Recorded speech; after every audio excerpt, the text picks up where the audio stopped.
Hello students. आज हम एक नए टॉपिक को स्टार्ट करने जा रहे हैं जिसका नाम है थर्मल फिजिक्स। थर्मल फिजिक्स में 2 से 3 अलग अलग टॉपिक्स को डिस्कस किया जाता है। अगर आप अलग अलग बुक्स को रेफर कर रहे हो या फिर अलग अलग इंस्टीट्यूट के मॉड्यूल्स को रेफर कर रहे हो तो आपको थर्मल फिजिक्स में 2 से 3 अलग अलग टॉपिक्स दिखाई देंगे।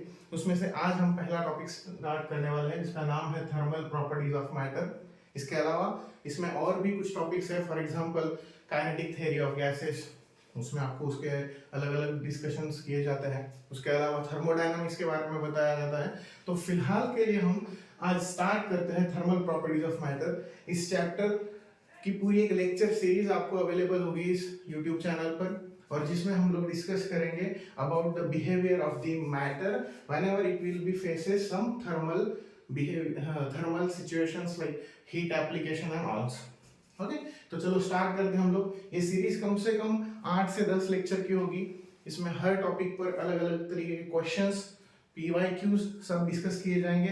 तो हो सके तो इस लेक्चर सीरीज के साथ बने रहिए, लास्ट तक इस सीरीज को देखिए, ताकि ये टॉपिक आपके लिए बहुत इजीली किसी भी तरीके से कोई भी क्वेश्चन को आप बहुत इजीली अटेम्प्ट कर सकते हो जब आप पूरी लेक्चर सीरीज अटेम्प्ट कर लोगे। ठीक है, इस थर्मल प्रॉपर्टीज ऑफ मैटर में हम कौन से टॉपिक डिस्कस करने वाले हैं उसके बारे में हम पहले लिख लेते हैं। जल्दी से नोटबुक और पेन निकाल लीजिए और स्टार्ट करते हैं। सबसे पहले आज हम इस चैप्टर में जो डिस्कस करेंगे वो कुछ इस तरीके के टॉपिक्स हैं। For example temperature, second heat,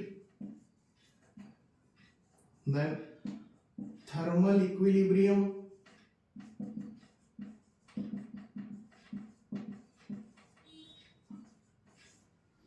उसके बाद जीरोथ लॉ ऑफ थर्मोडायनामिक्स या फिर zeroth law of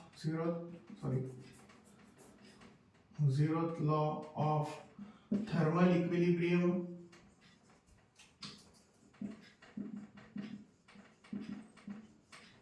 zeroth law of thermal equilibrium. उसके अलावा यहाँ पर हम और भी कुछ चीजों को डिस्कस करेंगे। फॉर एग्जांपल टेम्परेचर स्केल्स, कौन कौन सी टेम्परेचर स्केल्स आप लोग आपके अभी फिलहाल सिलेबस में डिस्कस करने वाले हो।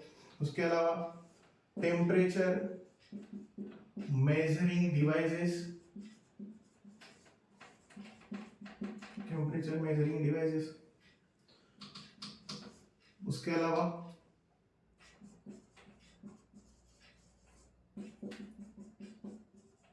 Thermal expansion of matter,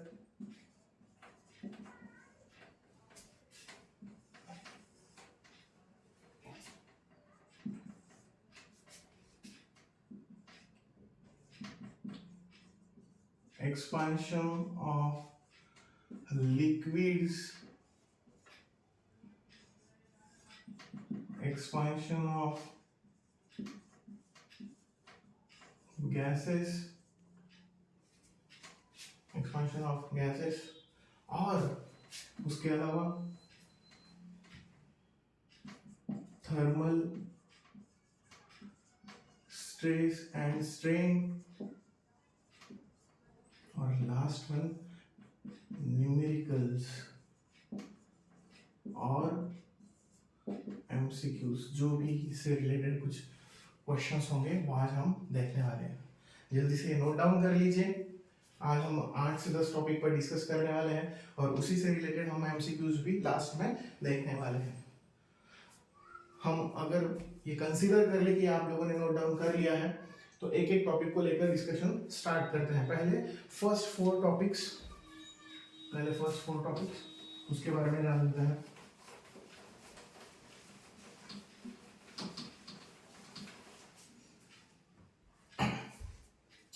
what is mean by temperature? Actually temperature होता क्या है? अगर इसे कन्वेंशनली बताया जाए या फिर डेफिनेशन अगर बताया जाए, what is mean by temperature, कि कोई भी चीज कितनी गर्म है या फिर कोई भी चीज कितनी ठंडी है, हम उसे कैसे रिप्रेजेंट करते हैं, तो with the help of temperature. So we can say that it is the degree of hotness or coldness. It is the degree of hotness or coldness. इसे क्या बोला जाता है? What is meant by temperature? The degree of hotness और coldness, कोई भी चीज कितनी ज्यादा गर्म है या कितनी ठंडी है उसे हम क्या बोलते हैं, टेम्परेचर बोलते हैं। ऐसा यूनिट क्या यूज किया जाता है फिलहाल के लिए, ऐसा यूनिट ऑफ टेम्परेचर जो है वो क्या है, केल्विन। ऐसा यूनिट ऑफ टेम्परेचर क्या है, केल्विन। उसके अलावा अदर यूनिट्स भी हैं इसके लिए, आपके सिलेबस में भी डिस्कस किए जाते हैं। अदर यूनिट्स कौन से हैं, फॉर एग्जांपल सेल्सियस है, डिग्री सेल्सियस, या फिर फ़ारेनहाइट है, फ़ारेनहाइट के बारे में है। ओके, इस तरीके से आपको और भी अलग अलग स्केल्स हैं, पर आपकी सिलेबस में सिर्फ इस 3 के बारे में ही डिस्कशन किया है। मे भी पॉसिबल है आगे जाके आप जब बैचलर डिग्रीज में स्टडीज करो तो अदर स्केल्स के बारे में भी डिस्कशन किया जाए। तो फिलहाल हम लोग सिर्फ इतना ही डिस्कस करने वाले हैं कि temperature means what, it is nothing but the degree of hotness और कोल्डनेस। कोई भी चीज कितनी ठंडी या गर्म है तो वो किस चीज से रिप्रेजेंट किया जाता है, टेम्परेचर से। ऐसा यूनिट ऑफ टेम्परेचर क्या है, केल्विन, फिलहाल के लिए जो आप जो यूनिट सिस्टम्स यूज कर रहे हो उसमें। और उसके अलावा सेल्सियस या फिर फ़ारेनहाइट का यूज किया जाता है। अब अगर आपको टेम्परेचर समझ में आ गया हो तो हम अगले टॉपिक की तरफ आते हैं, what is mean by heat. Heat होता क्या है? Actually heat is a form of energy. Heat is a form of energy. Heat is a form of energy. अब एनर्जी अगर है तो इसका यूनिट क्या आएगा, जूल आएगा। कोई भी एनर्जी का जो ऐसा यूनिट है वो क्या है, जूल। और ये हीट एनर्जी होती क्या है, ट्रांसफर कैसे होती है, तो याद रखना। सपोज यहाँ पर मैं अगर आपको लिखवा कर दूं हीट के बारे में, what is mean by heat, it is a form of energy, is form of energy which always transfer from higher temperature to lower temperature। Heat हमेशा कहां से कहां की तरफ ट्रांसफर होती है, higher temperature to lower temperature. इसे आप मार्क करके रख लीजिए, नोट करके रख लीजिए। Heat always transfer from higher temperature to lower temperature. इसमें भी दो अलग अलग केसेस है, आप ऐसे भी एक्सप्लेन कर सकते हो, heat always transfer from hot body to cold body. Suppose दो अलग अलग बॉडीज हैं, कोई भी दो अलग अलग बॉडीज है, सपोज ये एक ए बॉडी है, वो फिजिकल कांटेक्ट में है बी बॉडी के। अगर ए बॉडी का टेम्परेचर ज्यादा है और बी बॉडी का कम है एज कंपेयर टू ए से, तो हीट कहां से कहां ट्रांसफर होगी, ए से बी की तरफ। ए का टेम्परेचर ज्यादा है, ऑब्वियसली इसका मतलब वो हॉट बॉडी हुई, और बी का टेम्परेचर कम है, इसका मतलब वो कोल्ड बॉडी हुई। तो ऑब्वियसली हीट कहां से कहां ट्रांसफर होगी, from A body to B body. अब जरूरी नहीं है कि हीट हमेशा एक बॉडी से दूसरी बॉडी की ही तरफ ट्रांसफर हो। हीट किसी एक बॉडी से इन्वायरमेंट की तरफ, सराउंडिंग की तरफ भी ट्रांसफर हो सकती है। हम एक एग्जांपल ले लेते हैं इसमें, सपोज कुछ इस तरीके से, मान लीजिए कप ऑफ टी रखा हुआ है। ओके, अब सीधी सी बात है, जब आप चाय बना कर लाते हो तो वो काफी गर्म होती है, ठीक है। अब यहाँ पर अगर हम इस केस में हम लोग कंसीडर करें, ये जो है एक हॉट बॉडी है, और यहाँ पर जो सराउंडिंग की जो एयर है, सराउंडिंग एयर जो है वो obviously as compare to T से काफी कोल्ड है। इसका मतलब जो हीट ट्रांसफर होगी वो कहां से कहां ट्रांसफर होगी, टी से लेकर सराउंडिंग में ट्रांसफर होगी। Why? Just because of T is much hot as compare to surrounding air, इसलिए हीट कहां से कहां ट्रांसफर होगी, टी से सराउंडिंग की तरफ। वही हम दूसरा अलग एक केस ले लें, मान लीजिए एक आइस क्यूब है, उस आइस क्यूब के बारे में अगर डिस्कस करें तो क्या होगा, जैसे आप उसको इन्वायरमेंट में लाकर रखोगे तो हीट कहां से कहां ट्रांसफर होगी, यहाँ पर टी से सराउंडिंग की तरफ ट्रांसफर हो रही थी, यहाँ पर हीट सराउंडिंग से आइस की तरफ ट्रांसफर होगी, just because of surrounding air is much hot as compare to ice. Ice का टेम्परेचर काफी कम है as compare to surrounding air से, इसीलिए जो हीट है वो सराउंडिंग एयर से आइस की तरफ ट्रांसफर होगी और वो आपको मेल्ट होते हुए नजर आएगा। यहाँ पर हीट टी से सराउंडिंग की तरफ ट्रांसफर हो रही थी, इसके लिए आपको थोड़ी देर में नजर आएगा कि हीट टी में कंज्यूम की गई थी वो धीरे धीरे कम होती जा रही है, और जो टी का टेम्परेचर है वो क्या हो रहा है, कम हो रहा है। इसका मतलब whenever the heat will be transferred from higher temperature to lower temperature or hot body to cold body, इसका मतलब हॉट बॉडी का टेम्परेचर धीरे धीरे कम होते जाएगा और अदर बॉडी जो यहाँ पर ट्रांसफर किया है उसका टेम्परेचर क्या होते जाएगा, ऑब्वियसली बढ़ते जाएगा। अब ये कब तक होगा? जो हीट है, जो एनर्जी है, वो ट्रांसफर तो होगी, हॉट बॉडी से कोल्ड बॉडी की तरफ ट्रांसफर होगी, पर कब तक? जब तक दोनों बॉडीज का टेम्परेचर क्या नहीं हो जाता, इक्वल, टेम्परेचर इक्वल नहीं हो जाता, तब तक हीट ट्रांसफर होगी। ये जो हीट ट्रांसफर हो रही थी, हमेशा याद रखना, why heat is always transferred from higher temperature to lower temperature। इसके लिए एक बात हमेशा याद रखना, कोई भी एनर्जी हायर पोटेंशियल से लोअर पोटेंशियल की तरफ ही ट्रांसफर होती है naturally. Artificially you can transfer the anything from lower potential to higher potential also, but naturally जो हीट है वो हायर टेम्परेचर से लोअर टेम्परेचर की तरफ ट्रांसफर होती है। इसीलिए हम ऐसा बोल सकते हैं, heat will B transfer due to temperature difference only, temperature difference only। Heat जो ट्रांसफर हो रही है वो किस वजह से हो रही है? टेम्परेचर डिफरेंस की वजह से। और मान लो कि अगर टेम्परेचर दोनों बॉडीज का इक्वल हो जाए, हॉट बॉडी हीट ट्रांसफर कर रही है, कोल्ड गेन कर रही है, हॉट ट्रांसफर कर रही है, कोल्ड गेन कर रही है, एक टाइम आ जाएगा दोनों का टेम्परेचर इक्वल हो जाएगा। अब there is no any temperature difference between that two bodies. अगर वो दोनों का टेम्परेचर इक्वल हो गया तो फिर हीट ट्रांसफर नहीं होगी। याद रखना, जो सिचुएशन एक ऐसी आएगी जहां पर दोनों बॉडीज, ए बॉडीज और बी बॉडीज, टी और सराउंडिंग एयर और आइस, इन हर कंडीशन में इन दोनों चीजों का टेम्परेचर जब इक्वल हो जाएगा, heat will never transfer from one two another. Heat एक जगह से दूसरी जगह पर ट्रांसफर नहीं होगा। इसका मतलब ये कंक्लूजन निकलता है कि heat will be transfer due to temperature difference only. If there is no any temperature difference, so there is no any heat transfer take place. कभी भी हीट ट्रांसफर नहीं होगा अगर वहां पर कोई टेम्परेचर डिफरेंस नहीं है। तो अगर आपको हो गया हो तो अब नेक्स्ट टॉपिक के बारे में बात करते हैं। अभी हम लोगों ने जिस टॉपिक को जहां पर एंड किया वहीं पर आपका तीसरा टॉपिक स्टार्ट होता है।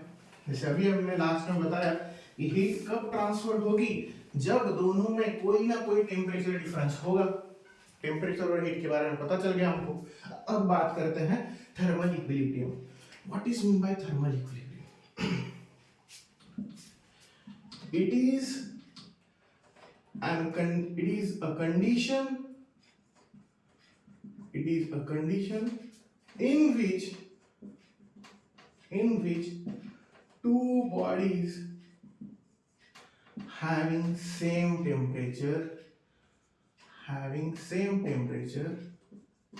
and heat will never, heat transfer will never take place। एक ऐसी सिचुएशन अभी हमने बताया कि एक बॉडी से दूसरी बॉडी की तरफ हीट ट्रांसफर होती है। कब तक होती है? जब तक दोनों का टेम्परेचर इक्वल नहीं हो जाता। और जैसे ही टेम्परेचर इक्वल हो जाए उसी कंडीशन को बोला जाता है थर्मल इक्विलिब्रियम।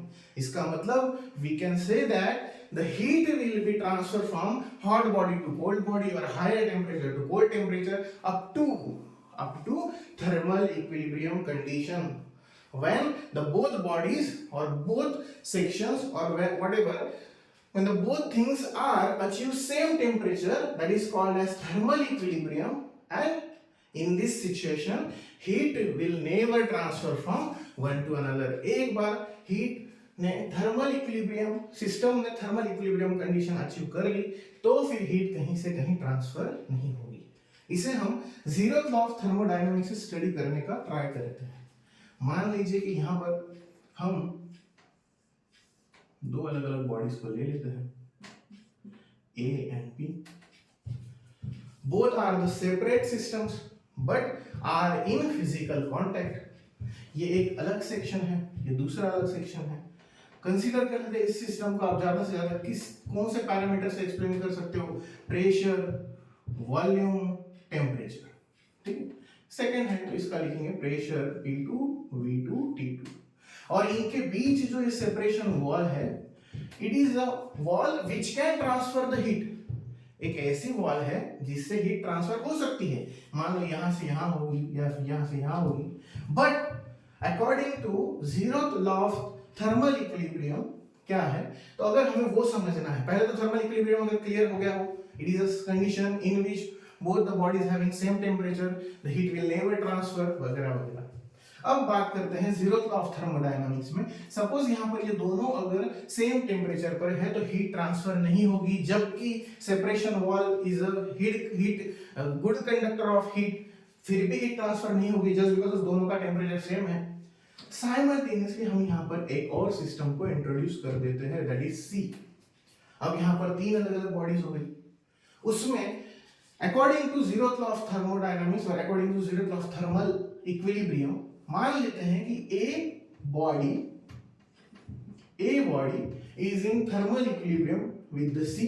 ए बॉडी सी के साथ थर्मल इक्विलिब्रियम में है, मतलब ए का और सी का टेम्परेचर सेम है। Simultaneously B is also separately in thermal equilibrium with C. B भी क्या है, थर्मल इक्विलिब्रियम में है, मतलब ए का और सी का टेम्परेचर सेम है और बी का और सी का टेम्परेचर भी सेम है। So we can conclude that A and B are also in thermal equilibrium with each other। बहुत इजी था, बहुत आसान था। क्या बताया उन्होंने कि अगर कोई भी एक बॉडी दूसरे बॉडी के साथ थर्मल इक्विलिब्रियम में है, थर्ड बॉडी के साथ, और सेकंड बॉडी भी थर्ड बॉडी के साथ थर्मल इक्विलिब्रियम में है, तो इसका मतलब फर्स्ट और सेकंड भी एक दूसरे के साथ क्या हो गए, थर्मल इक्विलिब्रियम में हो गए। आई होप सो आप लोगों को ये चीजें समझ में आ रही होगी। What is in by zeroth law of thermodynamics और थर्मल इक्विलिब्रियम फिर से एक बार बता देता हूँ। If a body is in thermal equilibrium मतलब उनका टेम्परेचर सेम है विद द सी, मतलब ए और सी का temperature of A is equal to temperature of C हो गया। सेकेंड स्टेटमेंट बोलता है बी और सी भी एक दूसरे के साथ थर्मल इक्विलिब्रियम में है, मतलब temperature of B is equal to temperature of C हो गया। तो we can say that TA is equal to TB। तो ये बोल सकते हैं हम लोग कि TA temperature of A is equal to temperature of B। दोनों का टेम्परेचर कैसा होगा, सेम होगा। यही आपको zeroth law of thermal equilibrium में पढ़ाया जाता है। अब यहाँ तक आप लोगों को अगर समझ में आ गया है तो नेक्स्ट टॉपिक पर आते हैं। आई होप सो आप कंटिन्यूअसली नोट डाउन कर रहे हैं।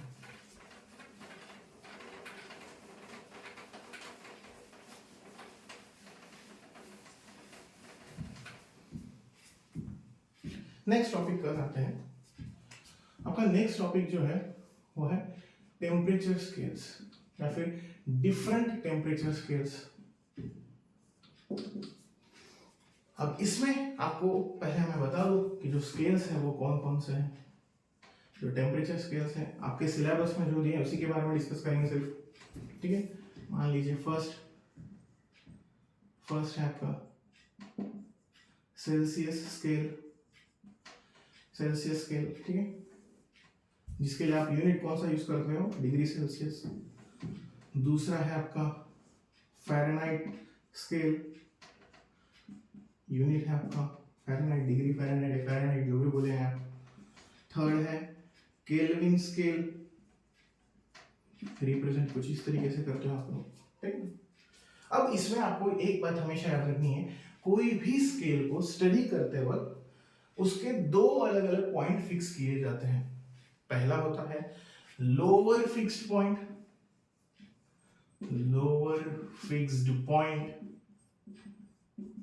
इसे आइस पॉइंट भी बोला जाता है, और अगर इनका इनिशियल लेकर शॉर्ट फॉर्म अगर बताया जाए that is LFP, lower fixed point. और दूसरा जो होता है वो होता है अपर फिक्स्ड पॉइंट, इसे स्टीम पॉइंट भी बोला जाता है। स्टीम पॉइंट शॉर्ट फॉर्म अगर बता दिया जाए तो UFP, इस तरीके से आप रिप्रेजेंट कर सकते हो, ठीक है।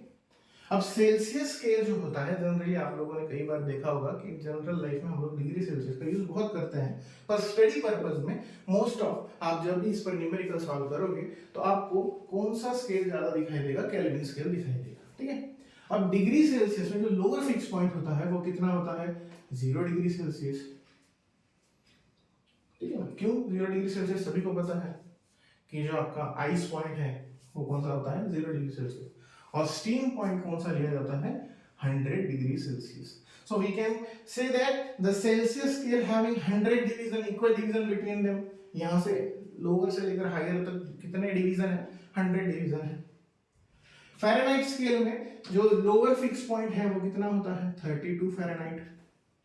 यहां से लेकर इसके हायर तक कितना होता है? 212 फ़ारेनहाइट। इसका मतलब इनके बीच जो डिवीजन होते हैं, यहाँ पर डिवीजन कितने थे? यहाँ पर डिवीजन कितने थे? Equal division, 100 equal divisions. यहाँ पर कितना है? 180 डिवीजन्स, टोटल 180 डिवीजन्स है। केल्विन में लोअर फिक्स पॉइंट कितना होता है? 273.15 केल्विन। और हाईएस्ट जो होता है अपर फिक्स पॉइंट वो कितना होता है? 373.15 केल्विन। पर अप्रोक्सीमेटली इसे 273 ही लिया जाता है, 0.15 सिर्फ आपको एक एक्यूरेट मेजरमेंट बताने के लिए यहाँ पर लिखा गया है। पर जब आप न्यूमेरिकल सॉल्व करो तो सीधा यहाँ पर 273 लीजिए और यहाँ पर 373 लीजिए। यहाँ पर भी इक्वल डिवीजन कितने हैं? 100 है। इस चीज को याद रखना है आपको, ठीक है? ये जो चार्ट है अगर इसको याद रख लेता है कोई भी तो फिर आपको रिलेशन बिटवीन देम बहुत इजीली आप कैलकुलेट कर सकते हो। मान लो कि अगर मैं यहाँ पर लिख दूं relation between two scales, relation between two scales. क्या होता है रिलेशन बिटवीन टू स्केल्स? तो मैं यहाँ पर लिख देता हूँ। अभी मेन ये अगर इसे रिप्रेजेंट किया जाए तो कैसे रिप्रेजेंट करता है? रीडिंग ऑन फर्स्ट स्केल, कोई भी ले लेते हैं हम। फर्स्ट स्केल कौन सा लेंगे? Degree Celsius. Reading on first scale minus LFP मतलब lower fix point divided by UFP minus LFP, ठीक है? इसे हम फिर से एक बार एक्सप्लेन करेंगे, पहले आप ये समझ लीजिए। Reading on the first scale minus LFP, UFP minus LFP is equal to, आप इसको मान लो डिग्री सेल्सियस को अगर कंपेयर कर रहे हो किसके साथ? फ़ारेनहाइट के साथ। तो reading on another scale, reading on another scale minus LFP divided by UFP minus LFP, ठीक है? तो इस हिसाब से अगर मान लो कि हम अगर डिग्री सेल्सियस और डिग्री फ़ारेनहाइट का अगर रिलेशन निकालने जाए तो reading on the first scale किसमें मेजर किया जाएगा? डिग्री सेल्सियस में। तो हो गया आपका degree Celsius minus lower fix point कितना है? 0 divided by upper fix point कितना है डिग्री सेल्सियस का? 100 minus 0 is equal to reading on the another scale. Reading on the another scale किसमें मेजर किया जाएगा? फ़ारेनहाइट में। माइनस लोअर फिक्स पॉइंट कितना है? 32 divided by upper fix point कितना है इसका? 212 माइनस 32। तो इस तरीके से लिखेंगे आप। अब यहाँ पर इसे और अगर सॉल्व करने जाए तो कैसे सॉल्व करेंगे आप?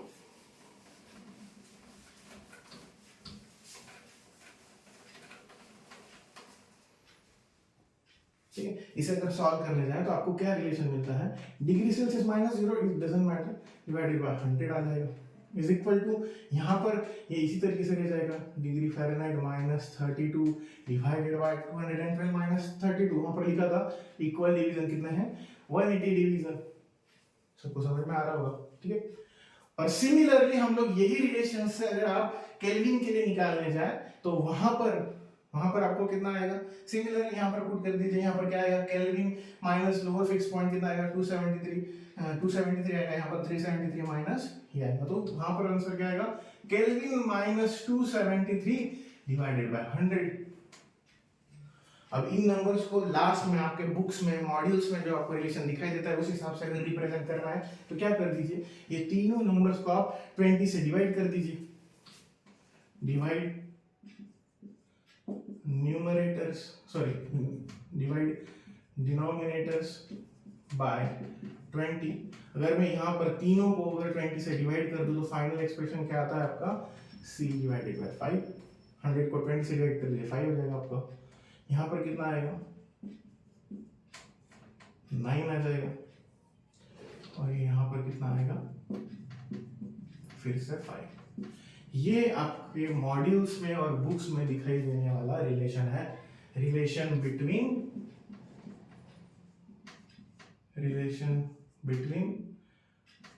Celsius scale, Fahrenheit scale and kelvin scale. तो ये रिलेशन आपको याद रखना है, कैसे आया ये भी मैंने आपको बता दिया, और ये रिलेशंस पर से आपको क्या करना है, न्यूमेरिकल्स को सॉल्व करना है, उस पर आने वाले जो एमसीक्यूज है उसे हमें सॉल्व करना है। अब ये अगर आपने नोट डाउन कर लिया है तो हम नेक्स्ट टॉपिक पर आते हैं।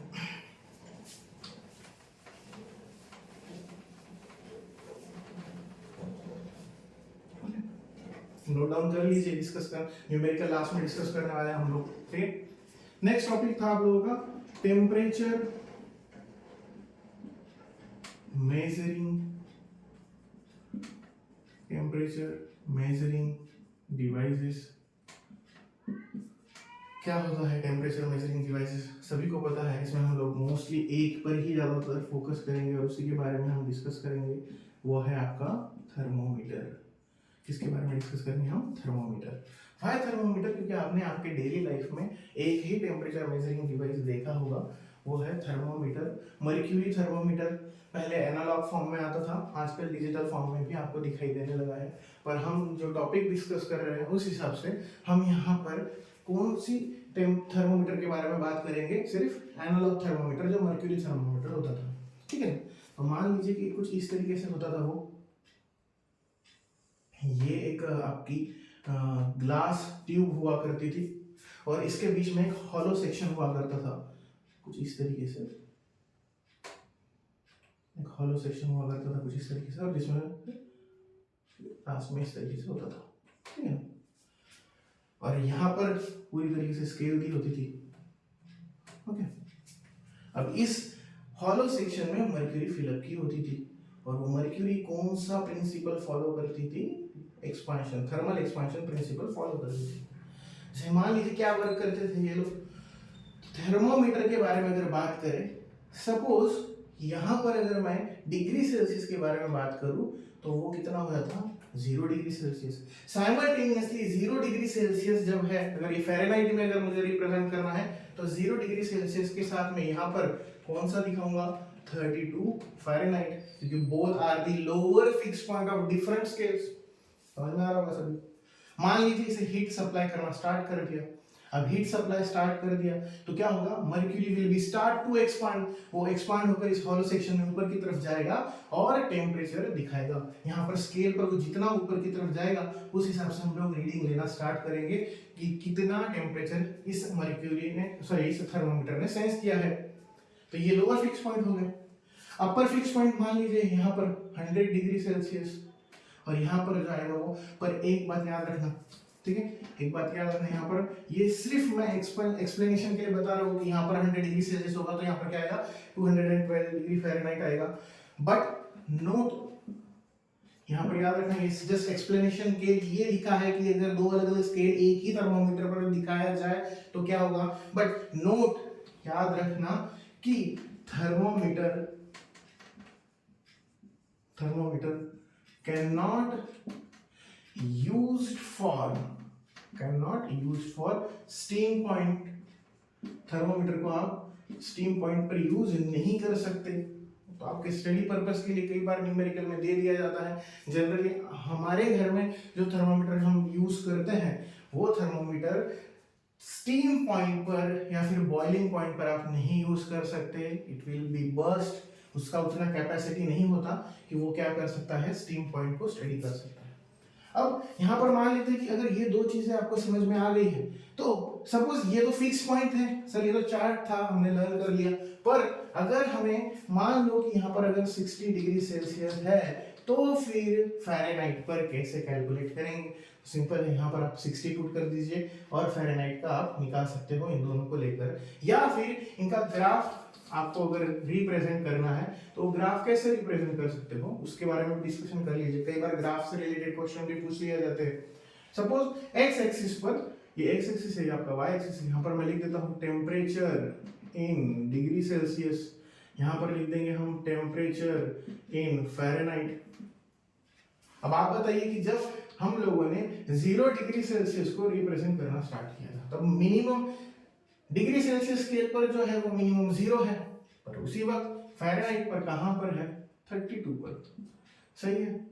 और यहाँ पर अगर मान लीजिए ये मेरा 100 डिग्री सेल्सियस है, तो उसी वक्त फ़ारेनहाइट स्केल पर कितना दिखाएगा वो, 212। तो इसको हम यहाँ से कनेक्ट कर देते हैं कुछ इस तरीके से। सही है। और इनका जो ग्राफ बनेगा वो कुछ इस तरीके से बनेगा। फिर आप चाहो तो उसे कैलकुलेट कर सकते हो। ये ग्राफ किस चीज का है, temperature in degree Celsius versus temperature in Fahrenheit का है। ठीक है ना। ग्राफिकल मेथड से उतना कोई भी यूज नहीं करता, आप चाहो तो इस रिलेशन को यूज कर सकते हैं। जैसे मैंने अभी बताया, मान लीजिए 60 डिग्री सेल्सियस अगर है तो फ़ारेनहाइट में कितना है, अगर किसी से पूछा है तो यहाँ पर पुट कर देंगे हम, degree Celsius divided by 60 is equal to Fahrenheit minus 32 divided by 9 degree Celsius divided by 5। Degree Celsius का वैल्यू कितना होता है, 60, तो 60 divided by 5 is equal to Fahrenheit minus 32 into 9। इसको डिवाइड कर दीजिए, 12 5 जा 60, यहाँ पर ये मल्टीप्लाई कर दीजिए, डिवाइड कर दीजिए, जो भी आपका आंसर आएगा वो फ़ारेनहाइट में होगा। ठीक है ना। तो ये चीज़ें आपको समझ में आ गई होगी। टेम्परेचर मेजरिंग डिवाइसेस और कौन कौन सी है, आरटीडी है, थर्मोकपल है। तो ये सारे डिवाइसेस अलग अलग जगह पर टेम्परेचर मेजरमेंट के लिए यूज किए जाते हैं। आपके सिलेबस में फिलहाल सिर्फ थर्मोमीटर के बारे में ही है, आप इतना ही याद रखिए। That is sufficient for your preparation for board examination, for JEE और नीट, व्हाटएवर। ठीक है। अब नेक्स्ट पॉइंट पर आते हैं हम लोग।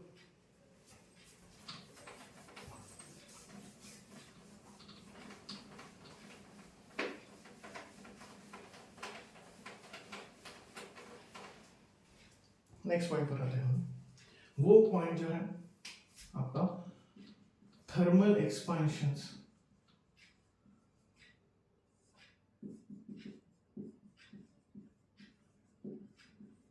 थर्मल एक्सपेंशन ऑफ मैटर, या फिर ऐसा बता दीजिए thermal expansion of solids. Okay ना, सॉलिड्स।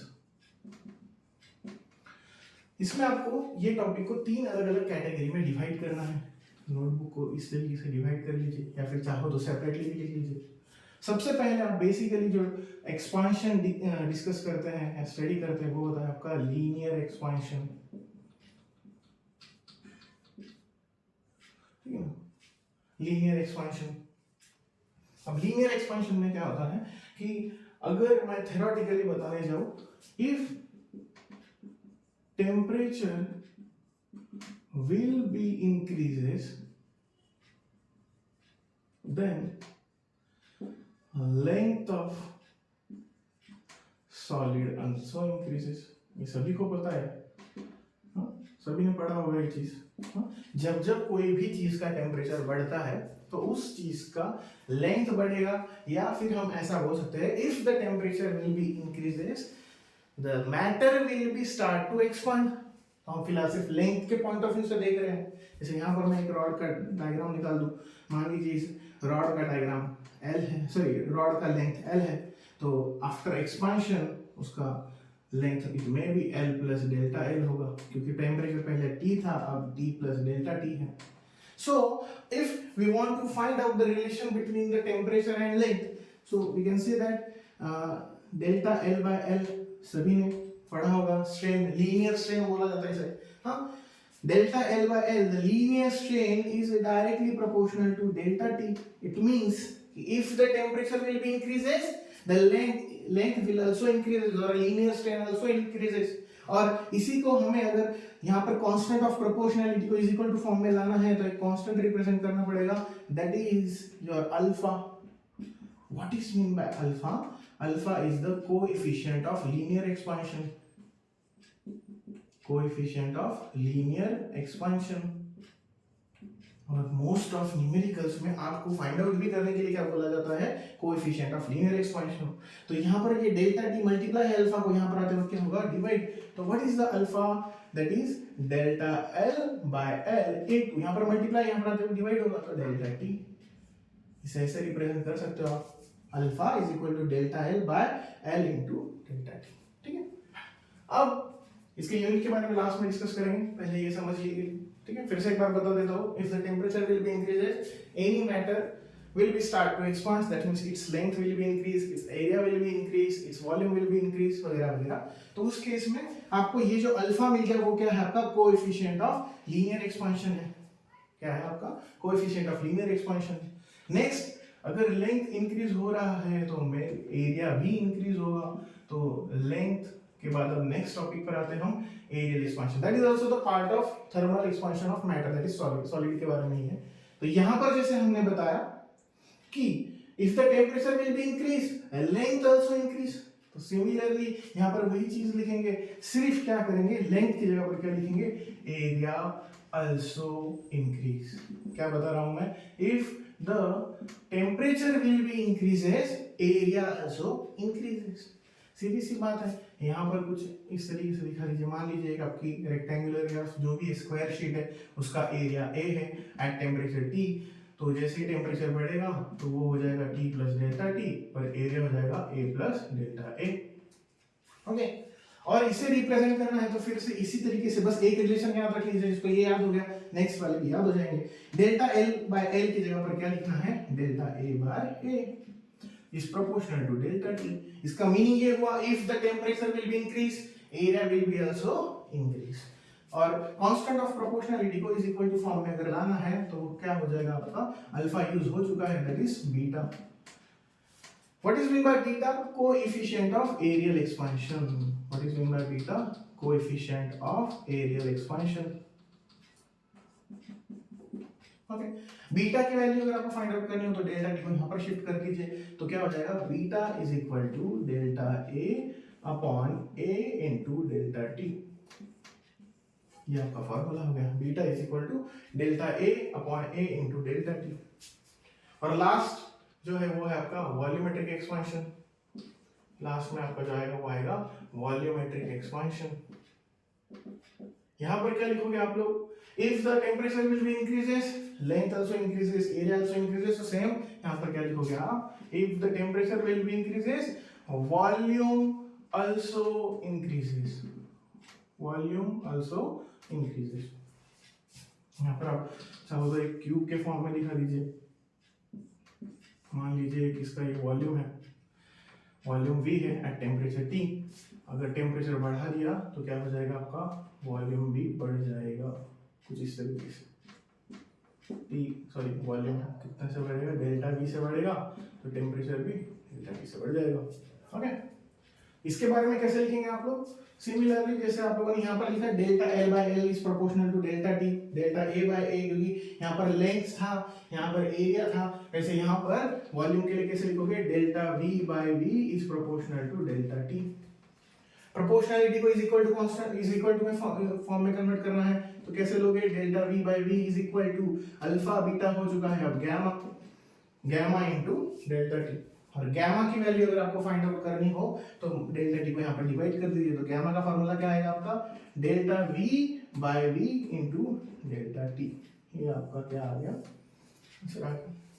ये तीन अलग अलग एक्सपेंशन है जो स्टडी किए जाते हैं, किसके केस में, सॉलिड के केस में डिस्कस किए जाते हैं। ठीक है, अब यहाँ पर दो चीजें बहुत इंपॉर्टेंट है, सभी ने इसे थ्योरेटिकली अगर देख लिया है, यहाँ पर ये तीनों रिलेशन अगर आपने नोट डाउन कर लिए हैं, तब उसके बाद हम बात करते हैं नेक्स्ट टॉपिक की जो इसी से रिलेटेड है, SI unit of alpha beta and gamma. हाँ, जो coefficient of linear expansion, coefficient of areal expansion और कोएफिशिएंट ऑफ वॉल्यूमेट्रिक एक्सपेंशन। तीनों के केसेस में ऑब्जर्व कीजिए आप, अल्फा का जो फॉर्मूला था वो कुछ इस तरीके से था delta L by L into delta T। Okay, beta के केस में वो फॉर्मूला था delta A upon A into delta T।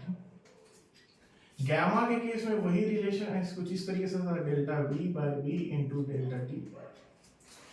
मान लीजिए यहाँ पर ये लेंथ चेंज इन लेंथ है, ओरिजिनल लेंथ कोई भी हो, ऑब्वियसली तो एक ही कोई यूनिट में होगा, मीटर में या सेंटीमीटर में, वो अगर कैंसिल हो जाता है तो unit for alpha that is coefficient of linear expansion क्या आता है, सिर्फ पर डिग्री सेल्सियस या फिर पर डिग्री केल्विन, जो भी होगा आपका। बीटा के केस में भी वही होगा, एरिया मीटर स्क्वायर या मीटर स्क्वायर जो भी है, सेंटीमीटर स्क्वायर कैंसिल हो जाएगा, बच क्या जाएगा सिर्फ 1/Δt, दैट इज पर डिग्री सेल्सियस और पर डिग्री केल्विन। गैमा के केस में भी वही होगा, मीटर क्यूब या फिर सेंटीमीटर क्यूब कैंसिल, वहां पर भी आपका यूनिट क्या आएगा, तो ये नोट करके रख लीजिए कि ऐसा unit of all 3 expansions, coefficient of linear expansion, coefficient of areal expansion and coefficient of volumetric expansion, तीनों का यूनिट क्या है, पर डिग्री सेल्सियस और पर degree kelvin. It will depends on your numerical कि उसमें कौन से फॉर्मेट में दिया है, डिग्री सेल्सियस के फॉर्मेट में दिया है या फिर डिग्री केल्विन के फॉर्मेट में दिया है, उस हिसाब से आपका वो आंसर होगा। अब यहां तक आने के बाद एक नोट लिख लीजिए।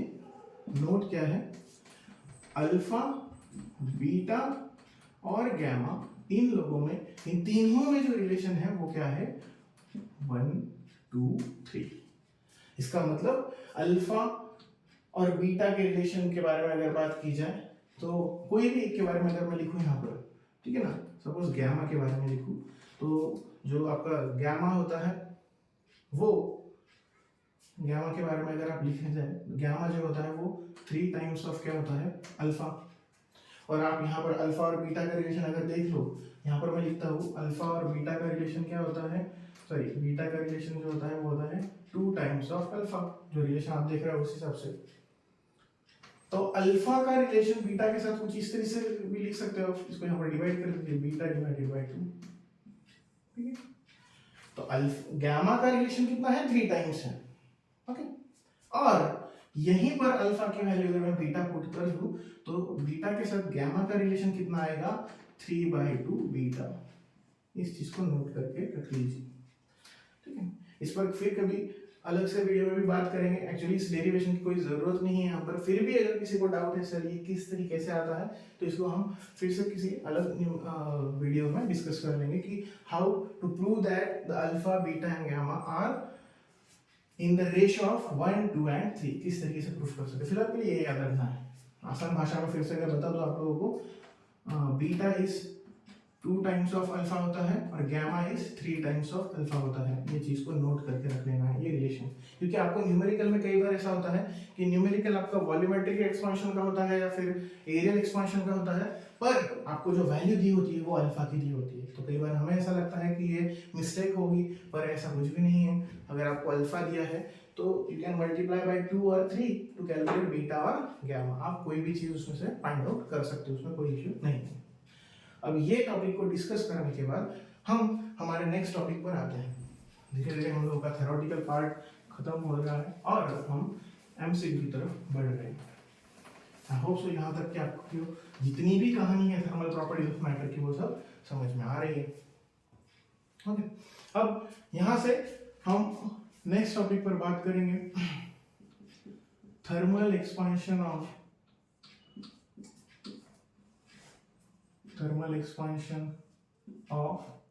लिक्विड। क्योंकि जो लास्ट आप लोगों ने देखे तीनों के जो एक्सपेंशंस थे वो सॉलिड से रिलेटेड थे, linear expansion, areal expansion and volumetric expansion. इन लोगों को और अलग अलग नेम भी दिए हुए हैं, पर जनरली यही नेम्स यूज होते हैं। तो थर्मल एक्सपेंशन ऑफ लिक्विड में एक चीज आपको याद रखनी है, इसमें ये नोट बोलकर लिख लीजिए या फिर जो भी है, ठीक है। In case of liquid,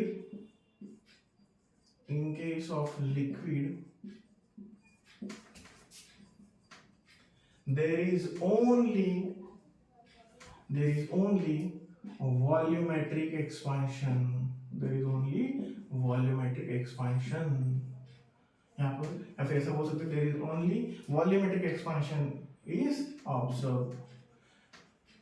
liquid के केस में कभी भी लीनियर एक्सपेंशन या फिर एरियल एक्सपेंशन नहीं होता। जो लिक्विड होता है उसमें सिर्फ क्या होता है, वॉल्यूमेट्रिक एक्सपेंशन ऑब्जर्व किया जाता है। ये एक चीज याद रखना है। और एक चीज याद रखना है यहाँ पर आपको, मोस्टली आप लोगों ने देखा होगा कि लिक्विड को जब आप डिस्कस करते हो एक्सपेंशन के तौर पर, तो मोस्टली आप लोग क्या करते हो, लिक्विड को किसी कंटेनर में या किसी वेसल में आप डिस्कस करते हो, ठीक है। किसी एक वेसल में दिया है और मान लीजिए यहाँ से आपने हीट सप्लाई की है कुछ इस तरीके से, तो हमेशा याद रखना है इनिशियली, ये चीज बहुत इंपॉर्टेंट है, इनिशियली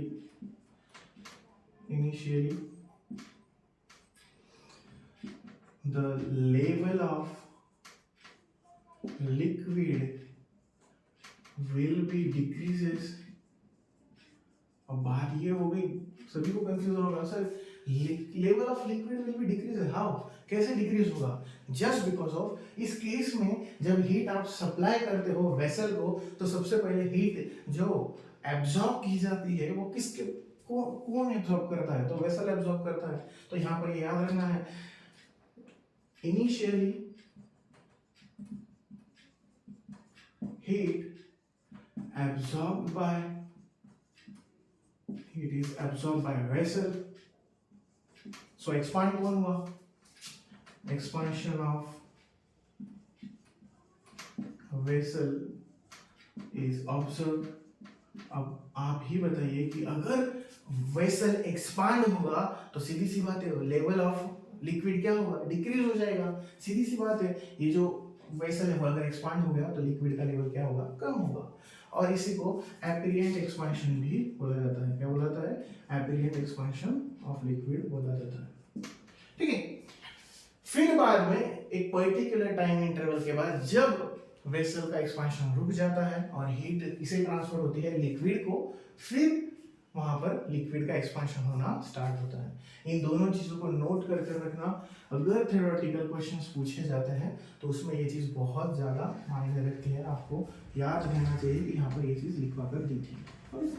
नेक्स्ट टॉपिक पर आते हैं, thermal expansion of gases.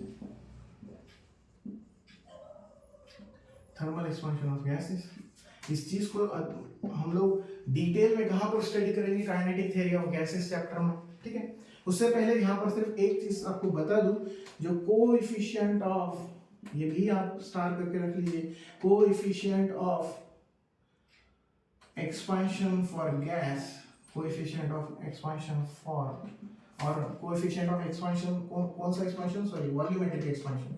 Coefficient of volumetric expansion for gas is 10 times greater than 10 times greater than coefficient of volumetric expansion of solid से ज्यादा जो coefficient of volumetric expansion होता है वो किसका ज्यादा होता है? गैस का।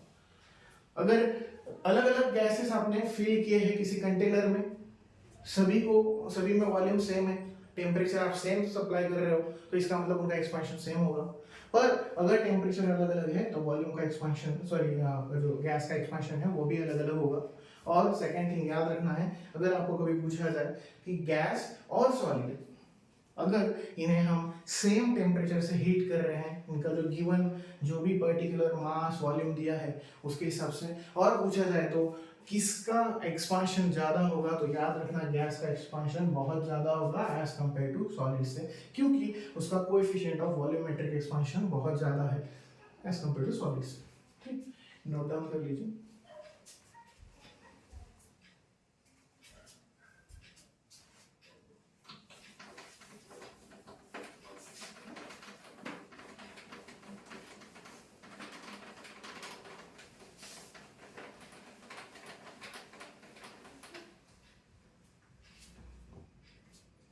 ठीक है, अब यहाँ पर हमारे लास्ट थ्योरेटिकल टॉपिक पर आते हैं, that is thermal stress and strain. Thermal stress and strain होता क्या? What is mean by thermal? Heat. जब भी आप कोई भी एक ऑब्जेक्ट को अगर हीट सप्लाई कर रहे हो और उसकी वजह से उसका जो एक्सपांशन हो रहा है, that is called as thermal expansion. और मान लीजिए कि if there is a rod, if there is a rod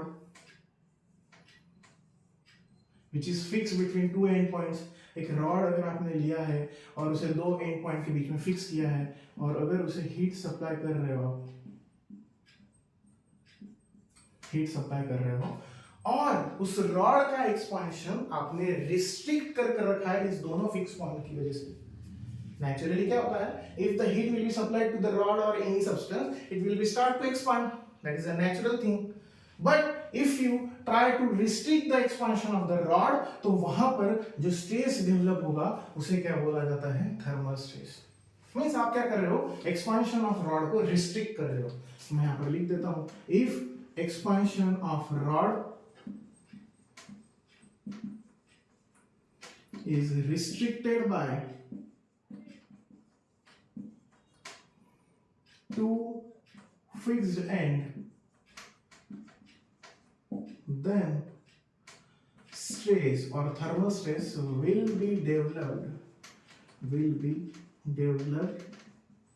in rod में क्या होगा, आपको स्ट्रेस डेवलप होते हुए नजर आएगा, क्योंकि नेचुरली वो एक्सपांड होना चाहता है पर आप उसे एक्सपांड होने नहीं दे रहे। थर्मल स्ट्रेन के बारे में अगर बात करें तो उसका formula, what is the thermal strain, अभी आप पीछे देख कर आए हो जो हम लोगों ने एक्सपांशन डिस्कस किया वहां पर, if the temperature will be supplied or heat will be supplied to the rod, it will be start to expand, तो लेंथ उसका बढ़ेगा, तो हम सीधा सीधा बता सकते हैं ये delta L by L, that is your linear strain delta L by L, that is your linear strain, is proportional to delta T, means temperature, if the temperature will be increases, linear strain also increases। और last आप इसको इस तरीके से फिर से alpha introduce करके लिख सकते हो, ये हो गया आपका थर्मल स्ट्रेन, लीनियर स्ट्रेन, और इसको और आगे आप अलग से डिस्कस करके न्यूमेरिकल को सॉल्व कर सकते हो। नोट डाउन कर लीजिए, अगर ये हो गया है फिर आगे का हम डिस्कस करना स्टार्ट करते हैं। अभी तक आई होप सो आप लोगों ने ये सब डिस्कस जो किया है वो सब नोट डाउन कर रखा होगा। अब आते हैं इनके एमसीक्यूज पर। ओके, मोस्टली अभी तक हम लोगों के जितने टॉपिक्स हुए हैं उसमें हम लोगों को कुछ टेम्परेचर स्केल्स पर और कुछ हम लोगों को किस पर देखने हैं, थर्मल एक्सपेंशन के टॉपिक्स पर देखने हैं। फर्स्ट क्वेश्चन है, मैं स्लोली रीड करता हूँ, नोट डाउन कीजिए, ठीक है। फर्स्ट क्वेश्चन है, temperature of a patient is 40 degree Celsius. First question, temperature of a patient is 40 degree Celsius, find the temperature on the Fahrenheit scale. Find temperature on the Fahrenheit scale. आपको क्या करना है, अगर degree Celsius की scale पर कितना दिया है 40, एक पेशेंट का टेम्परेचर दिया है 40 डिग्री सेल्सियस, तो आपको पूछा गया है फ़ारेनहाइट पर कितना होगा। अभी सभी को रिलेशन पता है, degree Celsius divided by 5 is equal to Fahrenheit minus 32 divided by 9। क्या कर दीजिए, सेल्सियस की जगह पर आप 40 पुट कर दीजिए, यहाँ पर 5 is equal to f minus 32 divided by 9, 47। आप इसको डिवाइड कर दीजिए, यहाँ पर इसे मल्टीप्लाई कर दीजिए, माइनस 32 यहाँ तक प्लस 32 हो जाएगा। So your answer will be, कितना आएगा ये आपका 104, दैट इज योर आंसर। आपका फर्स्ट क्वेश्चन का आंसर हो गया, ठीक है। फिर से बोल देता हूँ, क्वेश्चन था if the temperature of a patient is 40 degree Celsius then what is the temperature in Fahrenheit. Fahrenheit में क्या टेम्परेचर होगा। ओके, सेकंड क्वेश्चन ले लीजिए। सेकंड क्वेश्चन में पूछा है, at what temperature is the Fahrenheit scale reading equal to twice of the Celsius। okay, कौन सा वो टेम्परेचर होगा, at what temperature is the Fahrenheit scale reading equal to twice of the degree Celsius. Degree Celsius का जो भी temperature होगा, ऐसा बोला है उसने, वो कौन सा टेम्परेचर होगा। डिग्री सेल्सियस टेम्परेचर भी दिया नहीं है, सपोज एक्स कंसीडर कर लेते हैं, और उसने बोला है फ़ारेनहाइट का जो आंसर है वो इससे क्या होगा, डबल है, तो वो कौन सा टेम्परेचर होगा, फाइंड आउट करके बताइए। ओके ना, फाइंड आउट करके बताइए, ठीक है। आपके रिलेशंस में आप पुट कर दीजिए, यहाँ पर जो फार्मूला है C/5 is equal to f minus 32 divided by 9। C का वैल्यू कितना दिया है, सपोज x 5, फ़ारेनहाइट का सॉरी ट्वाइस x बोला है उन्होंने, तो कितना हो गया 2x minus 32 divided by 9। Cross multiply कर दीजिए, क्या हो गई 9x, और यहाँ पर आप इसे मल्टीप्लाई करते हो 5 से मल्टीप्लाई करते हो तो ये 10x और ये 160, और 160 को यहाँ पर शिफ्ट कर दीजिए, 9 को वहाँ पर शिफ्ट कर दीजिए, आपका ये क्या होगा 10x माइनस 9x, तो x इज इक्वल टू 160। 160 वो टेम्परेचर होगा जहाँ पर ये पॉसिबल है कि डिग्री सेल्सियस की डिग्री फ़ारेनहाइट की रीडिंग ये डिग्री सेल्सियस के रीडिंग से डबल आ सकती है। ऐसे क्वेश्चन काफ़ी हैं, कुछ हम यहाँ पर करेंगे, कुछ आपको होमवर्क में देंगे, वो आपको कर कर आना है, ठीक है। और ये हो गया नेक्स्ट टेम्परेचर।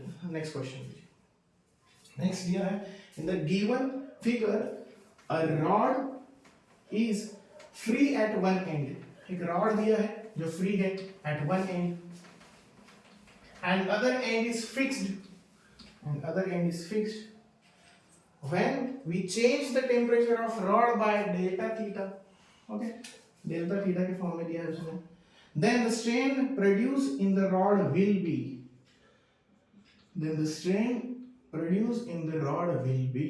क्वेश्चन कुछ इस तरीके से दिया है, मैं फिर से एक बार रिपीट कर देता हूँ। क्वेश्चन बोला है उन्होंने कि if a rod is free at one and and fixed at another and and the temperature of rod will be increases by delta theta, temperature कितने से बढ़ा दिया जाएगा, वो कितने से बढ़ा दिया जाएगा, डेल्टा थीटा से बढ़ा दिया जाएगा। तो what is the strain produced in the rod, यहाँ पर लिखा है alpha into delta theta, half alpha delta theta, 0 information incomplete।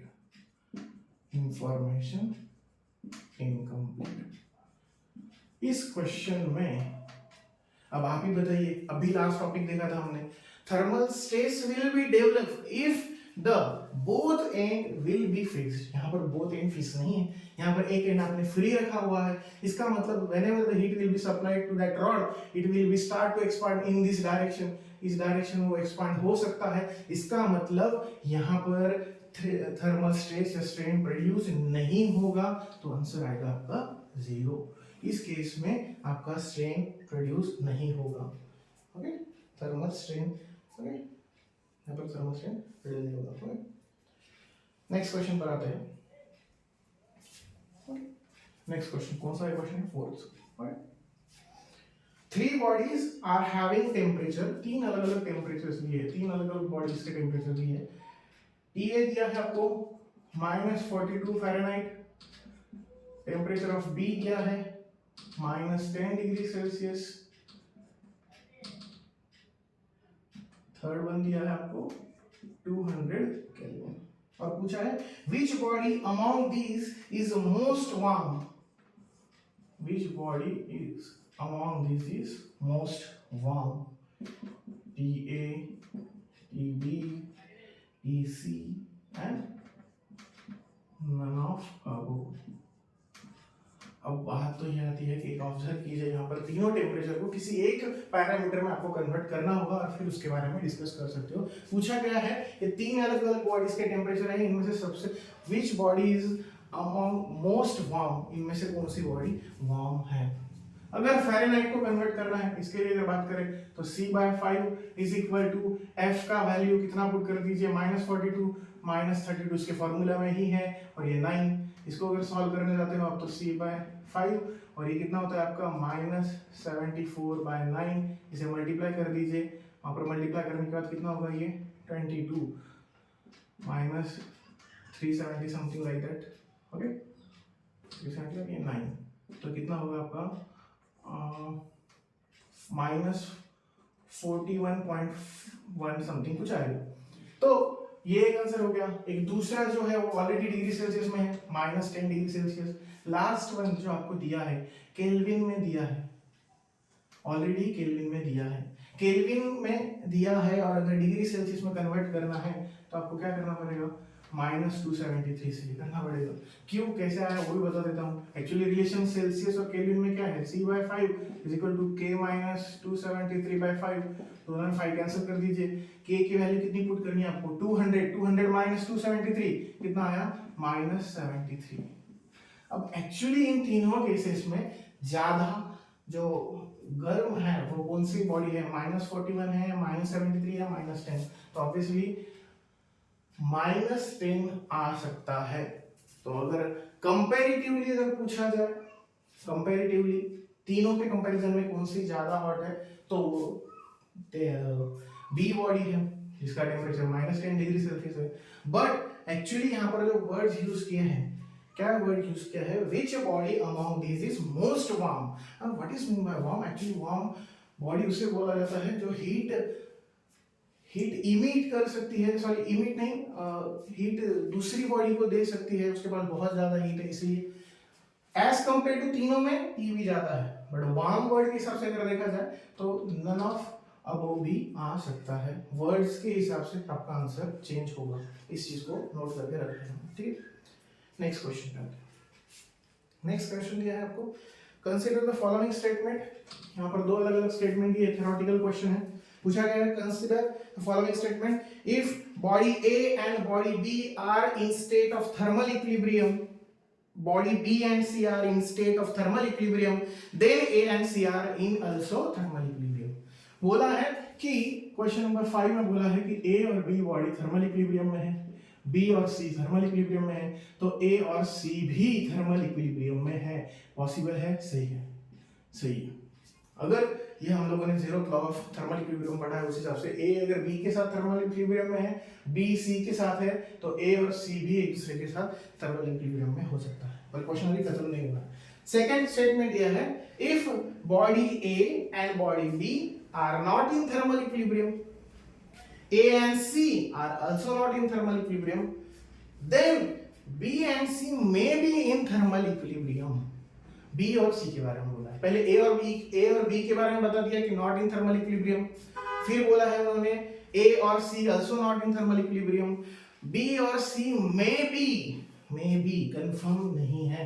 Option क्या दिए हैं यहाँ पर देखिए, फर्स्ट ऑप्शन दिया है ओनली A इज करेक्ट। दो अलग अलग स्टेटमेंट है, एक पहले स्टेटमेंट में ये दिया था A B के साथ, B C के साथ और A C के साथ थर्मल इक्विलिब्रियम में, दैट इज राइट। दूसरे में इफ और बट वाली बात है, मे बी हो भी सकता है, नहीं भी हो सकता है। बी जो बोला है आप लोगों को, वो बोला है ओनली बी इज करेक्ट, ये तो डेफिनेटली रॉन्ग है, बी करेक्ट नहीं ही हो सकता है, ओनली बी तो नहीं हो सकता क्योंकि ए तो कंफर्म पक्का सही है, ठीक है। सी जो दिया है A and B is correct, ये हो सकता है बट वो मे भी है, पता नहीं, हो भी सकता है नहीं भी हो सकता है। और डी में दिया है neither इज करेक्ट, neither तो नहीं है पक्का, क्योंकि ए तो पक्का करेक्ट है, इसके लिए प्रोबेबली आप किसके साथ जाओगे, ए इज करेक्ट, क्योंकि बी और सी मे भी है, कंफर्म नहीं है। अगर वो कुछ टेम्परेचर की बात करते तो फिर हम लोग उसमें बता सकते थे वो सही है या गलत है। नेक्स्ट पर आता है जल्दी से, 6 क्वेश्चन दिया है, the reading of the centigrade thermometer coincide with that Fahrenheit thermometer in liquid। फिर से बताता हूँ, the reading of the centigrade thermometer coincide with that Fahrenheit thermometer in liquid, the temperature of the liquid is।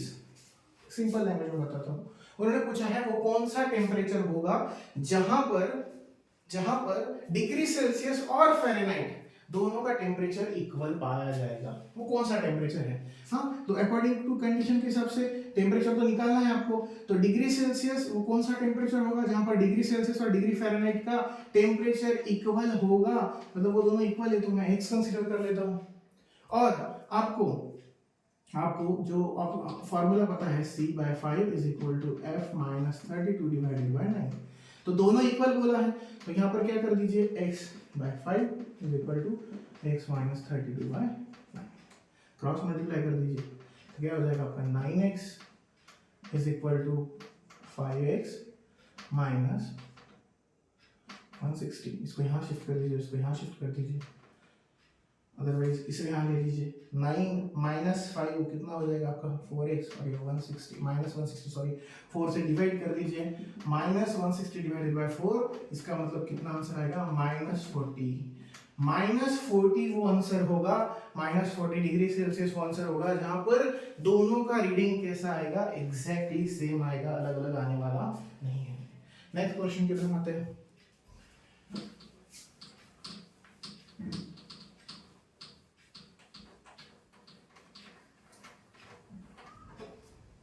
Next question दिया है, okay, कौन सा question है, 7th।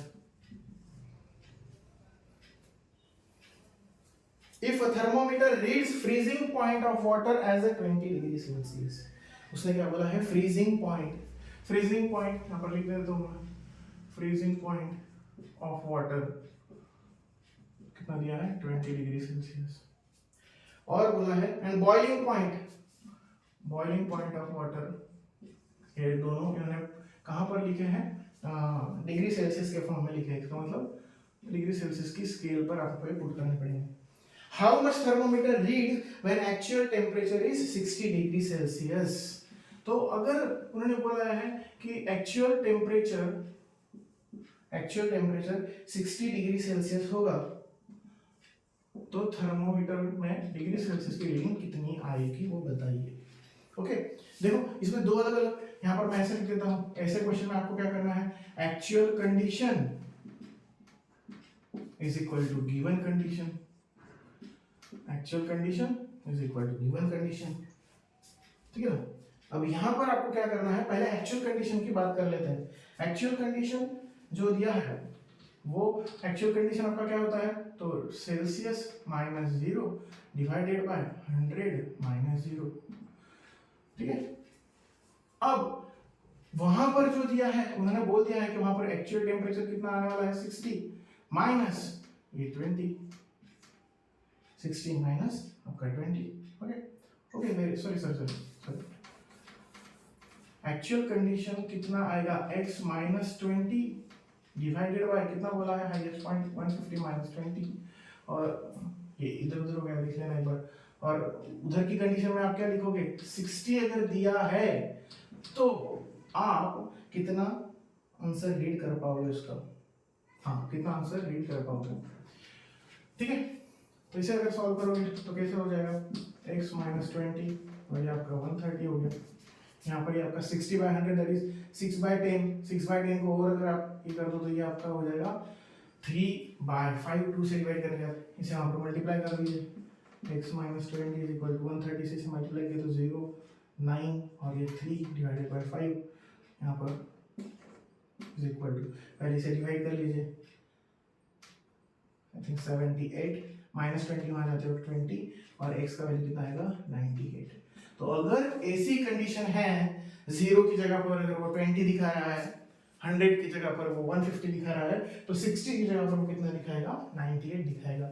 ये याद रखना है, actual condition is equal to given condition, ठीक है। एक्चुअल कंडीशन कौन सी होती है आपकी, ये वाली ओरिजिनल वाली, यहाँ पर 0 0 पुट करना है आपको, ओरिजिनली आपको पता है 0 और 100 सॉरी। और गिवन कंडीशन में जो चेंज हुआ है, 0 की जगह 20 आ गया है, 100 की जगह 150 आ गया है, तो 60 की जगह कितना आएगा ये आपको निकालने को बोलना चाहता है, ठीक है। नेक्स्ट क्वेश्चन जो है वो क्या है,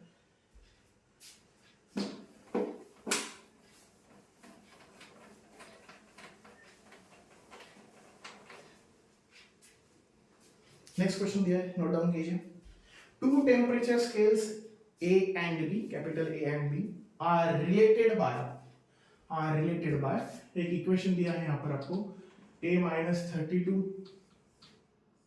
divided a minus 42 divided by 100 is equal to b minus 72 divided by 220। फिर से बोलता हूँ मैं, two temperature scales A and B are related by this equation at which temperature two scales have the same readings, at which temperature these two scales have same reading। चार option दिए हैं यहाँ पर, -42 degree Celsius, +12 degree Celsius, -40 degree Celsius, +72 degree Celsius, ये आपको दिया है, ठीक है ना। अब उसने बोला है कि दोनों में, एक मिनट ऊपर का जो स्टेटमेंट है उसे देखिए क्या बोला उसने, if two temperature scales both are related with at which temperature both have same reading, दोनों पर सेम रीडिंग आने वाला है। तो यहाँ पर A और B, x कंसीडर कर लेते हैं हम लोग, इक्वेशन में पुट कर देते हैं, x माइनस 42 डिवाइडेड बाय, इन दोनों को अगर आप एक काम कर दीजिए, 20 से डिवाइड कर दीजिए, एक मिनट 20 से डिवाइड होगा, हाँ 20 से डिवाइड हो जाएगा, 20 से डिवाइड किया तो ये आपका 5 हो जाएगा, और ये b यहाँ पर भी x आएगा, x माइनस 72, 20 से अगर आप डिवाइड करते हो तो ये यहाँ पर 11 आ जाएगा, क्रॉस मल्टीप्लाई कर दीजिए तो ये आपका आएगा 11x, 11 into x 11x minus 462, यहाँ पर आएगा ये आपका 5x माइनस 360। ओके, अब आपको क्या करना है, 5x को यहाँ शिफ्ट कर दीजिए, 462 को वहाँ पर शिफ्ट कर दीजिए, 11x minus 1x, 462 minus 360, 6x is equal to, यहाँ पर कितना आता है आपका 102, इसे यहाँ पर डिवाइड कर दीजिए, s is equal to, okay, कितना आएगा आपका 17। व्हाट इज आंसर 17, ये आंसर आपका आएगा। ठीक है, ये 17 डिग्री सेल्सियस वो टेम्परेचर है जहाँ पर ये दोनों स्केल्स का जो आंसर है वो आपका सेम आएगा, वो अलग अलग नहीं आएगा, अगर ऐसा रिलेशन दिया है तो।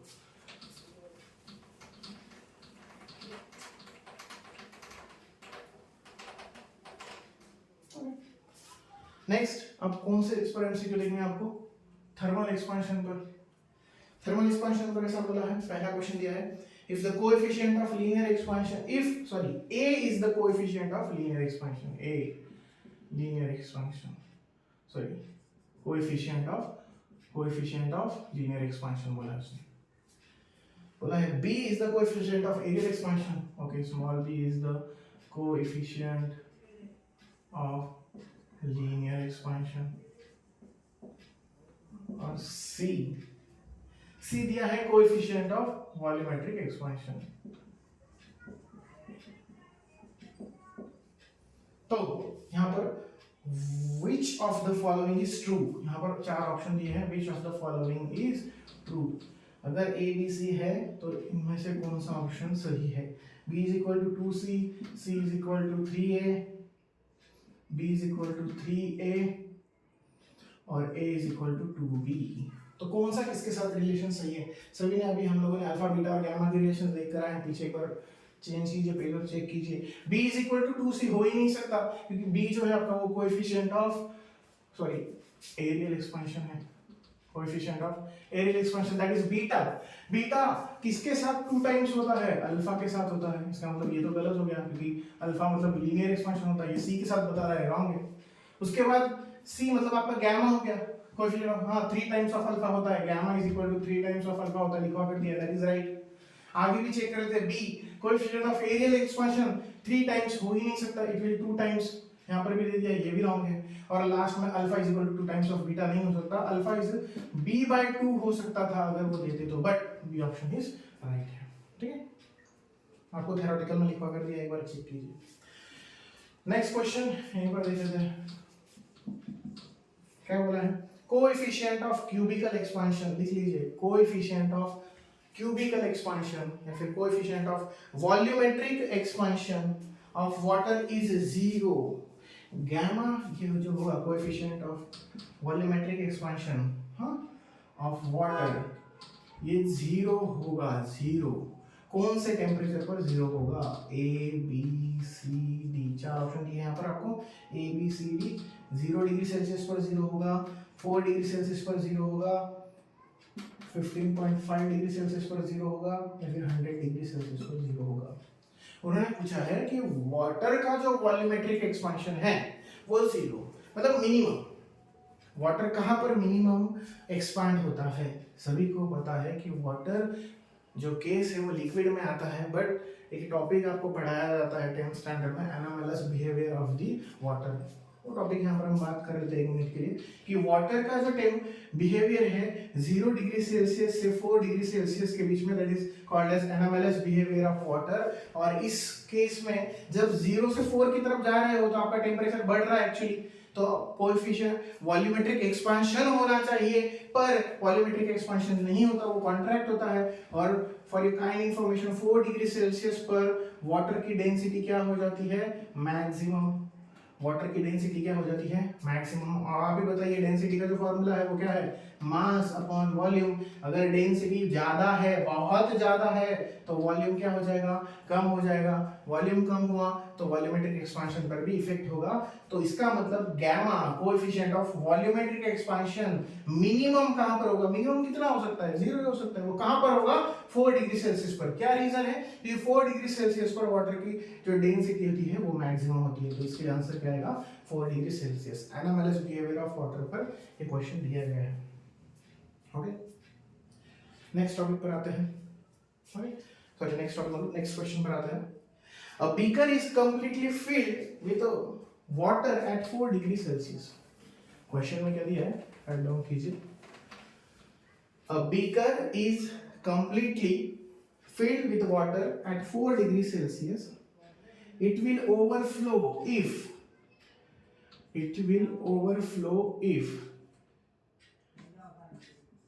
चार ऑप्शन दिए आपको, heated above 4 degree Celsius,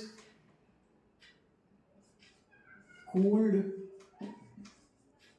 below 4 degree Celsius, both means beaker and both heated and cooled,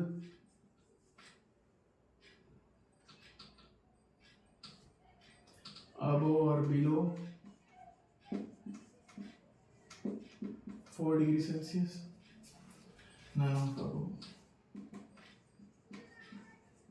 इस क्वेश्चन का आंसर ऑलरेडी शायद आप लोगों को मिल जाना चाहिए, ठीक है। उन्होंने क्या बोला था, फिर से एक बार मैं पढ़ देता हूँ। A beaker is completely filled with the water at 4 degrees Celsius. It will overflow if, क्या होगा बताइए। इस क्वेश्चन का आंसर स्टार करके रखता हूँ मैं आपको, आपके कमेंट बॉक्स में आप बताइए कि कौन सा क्वेश्चन है, 11 नंबर का क्वेश्चन है।